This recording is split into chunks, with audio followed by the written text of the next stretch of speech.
Welcome. I invite you to subscribe, like, and share this story. We really appreciate your support. Enjoy the journey. I was already engaged to someone I thought I'd be with for the rest of my life. We met at the Institute, where we were both ambitious and focused on our careers. His name was Jack. In the 4th year, we decided to move in together and rented an apartment. Although my parents and Jack's parents wanted to help us, we wanted to be independent. Jack started working overtime to afford an apartment, but our parents still provided some financial support. It was at this time that I realized that Jack's decision to switch to distance learning and work was not the best choice. I felt that he should have graduated full-time. Meanwhile, I got a job unrelated to my profession and started experiencing benefits of earning money. My ambitions remained strong, but Jack seemed to have lost his drive. We both graduated from university and became managers. But even before graduation, I started looking for a more lucrative position to move up the career ladder. On the other hand, Jack seemed content with his role as a fixed salary manager. 2 years later, I finally established myself in my job. Thanks to my parents, who initially helped me find a place, I succeeded both academically and in terms of knowledge. The only thing left was to gain practical experience. In 2 years, I managed to climb one step up the career ladder. I worked tirelessly, often bringing work home and going on business trips from time to time. Surprisingly, Jack never seemed to get upset because I didn't spend enough time with him. He would come home tired from work and either spend time on his tablet or go for a beer with friends. I cherished the hope that in the end, I would carry out my plan. I would get married, start a family, and live a full life together. Years passed, and everything seemed to be going well. I even started planning to pay off my mortgage and move into a new apartment before my 30th birthday. Thoughts of having a child also crossed my mind. My career was running its course, and my workplace supported me, even offering to wait for me during maternity leave. I had to wait only about a year to get rid of the mortgage and start a new life. Meanwhile, I started planning my 29th birthday celebration. On my birthday, I wanted to spend a quiet evening with Jack. I left work early and went to the nearest market to quickly buy various salads, chops, and other delicious dishes since I didn't always have time to cook, especially on holidays. Loaded with bags of food, cheese, sausage, juice, and a bottle of red wine, I hailed a taxi and imagined the perfect evening that had eluded us until now. Quietly entering the apartment, I couldn't help but notice that something was wrong. I heard the water running in the bathroom and my heart started pounding. Hurriedly taking off my shoes, I noticed a pair of women's shoes that didn't belong to me. Who else could have the keys to our apartment? Only the hostess, but she's not coming to wash, is she? I also noticed Jack's sneakers. I silently carried the bags of food to the kitchen, all the while hearing voices from the bathroom. One voice belonged to Jack, and the other was unmistakably female. It was clear that they were not repairing the crane. What should I do? Break in and make a scene. Sit and wait before meeting them face to face. Should I make a scene at all? Lost in my thoughts, I entered the room and found that the bed was disheveled. Disgusted, I realized what had happened on our bed with our things. Overwhelmed with emotions, I went out on the balcony and lit a cigarette, but not because I was nervous, but because I needed to recover a little. I was only thinking about one question. Will I be able to forgive? Can I survive this betrayal? I didn't care about the other woman's identity, the length of their affair, or the fact that it happened on my birthday. Forgiveness was the main issue. I won't bore you with all the thoughts that flashed through my mind at that moment. I probably won't even remember half of them. However, one conclusion suggested itself. If he had asked for forgiveness, I would have forgiven. For the first time, why? Because my plan was still in action. I had another year before I was able to achieve an ideal family life in our apartment. A wedding, a future pregnancy, and a real family. It had to be about Jack. I even blamed myself, realizing that I hadn't spent enough time with my future husband. Continuously smoking cigarettes, I pondered my next step. I came back to reality when I heard voices nearby.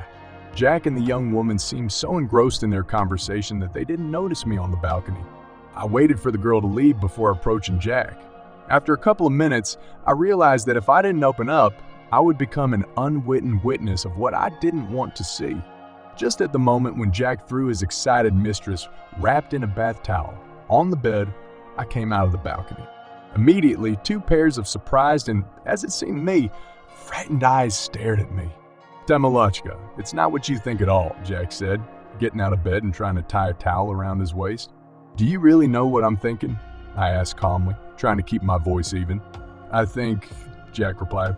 "What are you thinking about?" "I think you bought a car for my birthday, drove through a puddle, sprayed the poor girl, and then, being a real gentleman, offered her to use our bathroom to clean up. Of course, you got wet in the process, so you undressed to wash and took your clothes to the laundry. And now you're hugging your new friend in a friendly way to assure her that her clothes won't take long to dry." I blurted out, surprised at my own words. "Michael, who is this?" the girl suddenly intervened. "Michael?" I exclaimed, taken aback. The girl quickly guessed, "Is this your sister?" Jack remained silent. He didn't avoid my gaze. Instead, he looked from me to the girl and back again. "Tamil, please wait for me in the kitchen. Give me 5 minutes, okay?" Jack finally said, exhaling heavily. "Okay," I replied shortly and headed for the kitchen. Jack hurriedly escorted the girl out. I heard him trying to explain something to her, but I couldn't make out the words. About 10 minutes later, he reappeared in his casual clothes and stopped at the kitchen door. "Will you grant me forgiveness?" he asked, leaning against the door. "Should I?" I asked. "Of course you should. Why would I ask if you don't have to forgive me?" Jack replied with a touch of indignation. "Will you apologize, Michael?" I answered the question with a question. "I will," Jack replied shortly. We didn't have a heart-to-heart conversation. It seemed impossible to plan a pleasant festive evening, which I dreamed of.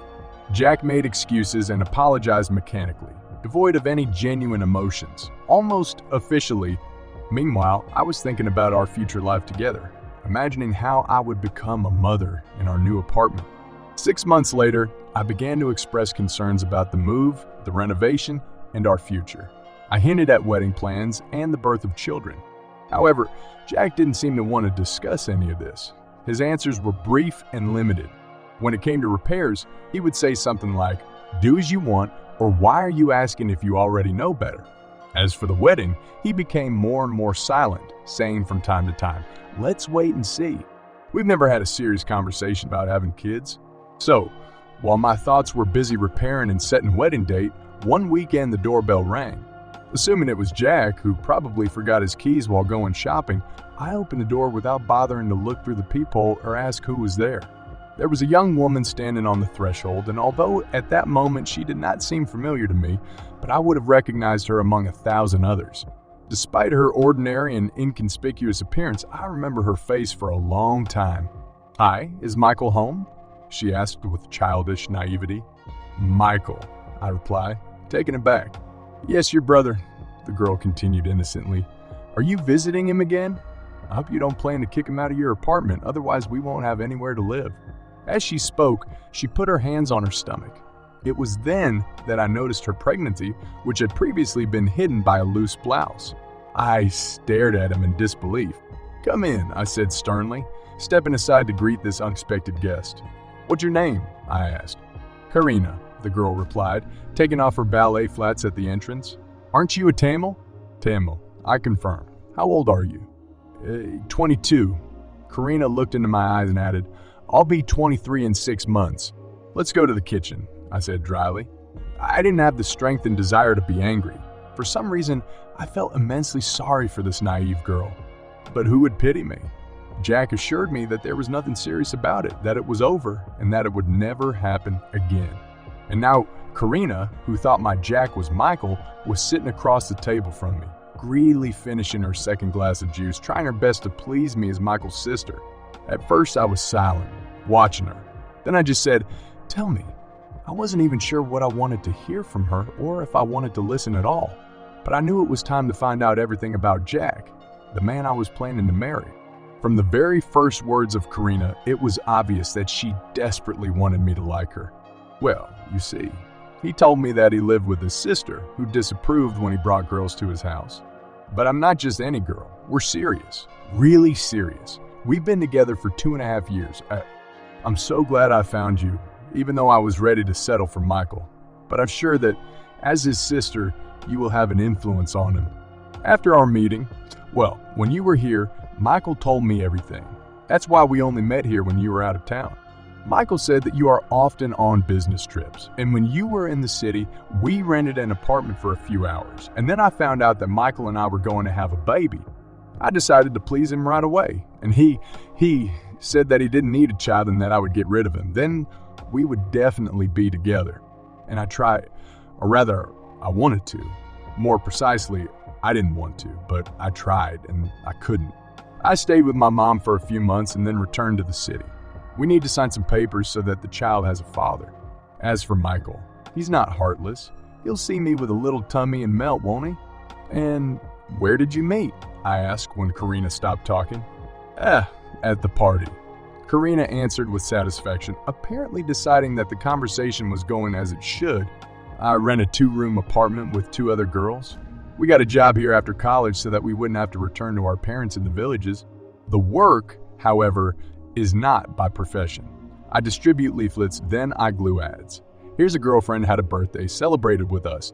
A friend of her friend called and told her to take friends from me and our 3rd friend. So I got Michael. It was true, love at first sight, you know? Didn't it bother you that he was older? I kept asking. Just for a year. Karina answered somehow happily. So we were all waiting for him to decide on a job and then a wedding. He went to college late because of the army. Soon he has a diploma and then to work. But what is it? You're a sister, you know? For a year. Only a year older? I couldn't resist asking. We celebrated his 30th birthday this year. 30?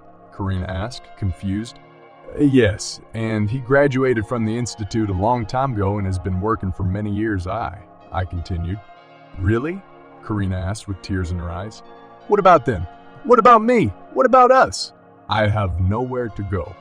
I do not know what our conversation would have led to if Jack had not returned home. Noticing unfamiliar shoes, he called out to us from the threshold, asking who was visiting us. I just told him to go to the kitchen. Karina became more and more nervous, even got up from her chair. When Jack took off his shoes and headed to the kitchen, Karina got even more excited. Her hands caressed her swollen belly. Meet Karina. It's Jack. 30-year-old manager, I said calmly. Jack? Literally bulging eyes? Asked Karina. Yeah, I replied, getting up from my chair and heading out of the kitchen. Well, you have something to discuss with my fiancé. I'll wait in the bedroom for now. The groom? Karina was already sobbing after me. Then their conversation continued quickly and very noisily. Jack was screaming like crazy. Karina was crying and asking him for something. I missed the end of the conversation because I went out on the balcony to smoke. When I entered the room, Jack was waiting for me there.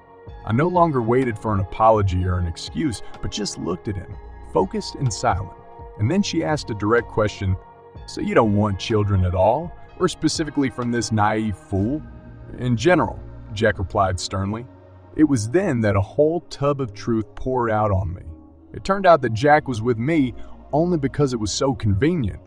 I did not demand or ask for children. I did not delay with the registry office. The house is a full bowl, and even he has complete freedom of action in 𝐂𝐿𝐾𝐝. And children, as he said, are unnecessary expenses and the need for me to get a second job. And everything is fine with him, and so, without unnecessary hemorrhoids, we broke up quickly. The very next day, I packed up and went to my parents. And a day later, I went to my tenants, those who live in a mortgage apartment, to tell them to look for a new apartment, since I will move there myself. I rented an apartment to a married couple without children, so finding them a new rented apartment will not be a problem. Then I found only Sasha there. His wife Iris was not at home. I outlined the situation and asked to start the search immediately without delaying them. Are you at least not planning to rent a room? 1 room would be enough for me. I don't need 2 anymore, Sasha asked, then with sadness. Alone? I asked, somewhat surprised. Yes, Iris and I are getting divorced, Sasha answered. And I'm not far from work from here, and I'm already used to it here. So what? Will you rent a room or will your husband object? I thought about it then and decided that the money would not be superfluous and Sasha himself would not interfere with me. I promised to give him another 6 months just before the end of the mortgage repayment period. That's how we became neighbors. Well, at first, it's just neighbors, and then, somehow imperceptibly, everything started spinning. Courtship, romantic dinners. It was then that he asked me to become his wife. To be honest, I've been waiting for these words from Jack and for a very long time. But this time I was in no hurry. I said I would answer in 5 years, and all these 5 years I will look closely and get used to it. And now 5 years have passed, and Sasha returned day after day with flowers and a proposal. So I'm getting married, what I am immensely happy about. What is it, Tamila, that you have told me so much about your ex and only a few words about Sasha? I asked when the interlocutor was about to get out of my car. Well, then the past relationship is no longer jinxed, but the present one. Somehow, Tamila answered mysteriously. Happiness, it loves silence. Then I sincerely wish you happiness, Tamil. Somehow I said solemnly. I'm sure you definitely deserve your happiness. Sometimes the paths to true happiness run through thorny paths of betrayal, lies, and treacherous behavior. But perhaps, for this reason, the happiness obtained after difficulties is valued even more and cherished even more. I want to believe that all decent girls and women who have survived betrayal will find their true happiness, as Tamila found it. The end.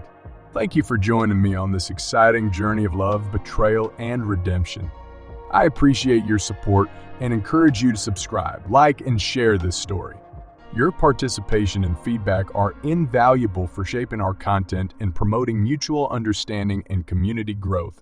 Until we meet again.